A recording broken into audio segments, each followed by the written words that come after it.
Everywhere you go, in the city or the country, rock beds are beneath you for thousands of feet. Deep in the beds, heat and pressure turn decaying plants and animals into oil and gas. The oil and gas migrate through porous rocks until they're trapped by impermeable rock barriers. Geologists look for the traps. Exploration companies drill wells into them, searching for oil and gas. Before drilling can begin, division engineers must approve the drilling plans. The plans include the protection of surface and underground environments. During drilling, heavy drilling mud is circulated into the well to control underground pressures.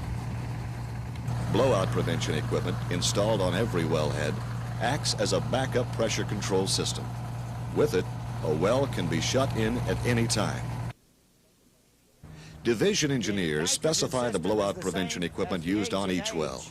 They witness tests to ensure the equipment is in operating order.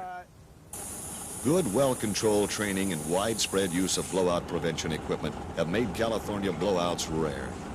About 68,000 oil and gas wells were drilled in the state from 1954 through 1980. Only 31 blowouts occurred during this time, with little environmental damage.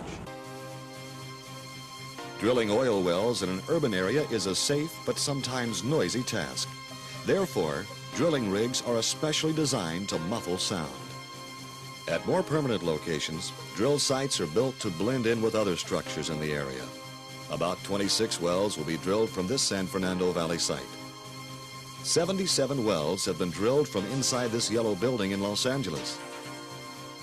Derricks on this landscape drilling island in Long Beach Harbor have been mistaken for apartment buildings. Most oil and gas wells are drilled through water zones. Fluids from oil, gas, and water zones must not mix. To prevent this during drilling, heavy mud is pumped into the well bore. These zones are sealed when sections of pipe, called casing, are cemented in the hole. Cement is pumped down the well, through the casing, out beneath it, and back to the surface. To check the cement seal, operators may be required to conduct a water shutoff test witnessed by a division engineer. The casing is perforated through productive oil and gas zones. Depending on reservoir type and pressure, different kinds of production equipment are installed. The amount of oil and gas produced from every well is reported to the division each month. Sometimes, sumps are dug on oil and gas leases. The sumps, open depressions holding oil and water, can be dangerous to wildlife. 12 years ago, the division began to locate and classify California oil field sumps. Today, all of the hazardous sumps have been screened or eliminated. Good housekeeping is encouraged at all oil and gas leases. This makes leases more attractive, safer, and environmentally acceptable. Each year, recipients are chosen for a lease award. Dry holes and wells no longer commercially productive are abandoned. To abandon a well, cement is placed across all oil zones,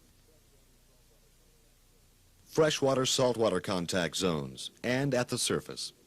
The rest of the well is filled with heavy drilling mud. Before 1915, many California wells were abandoned incorrectly.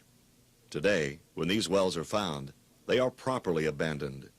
Money from a special fund may be used for the work. The Division of Oil and Gas protects California's oil, gas, and geothermal resources. It encourages the wise development of these natural resources through good conservation and engineering practices.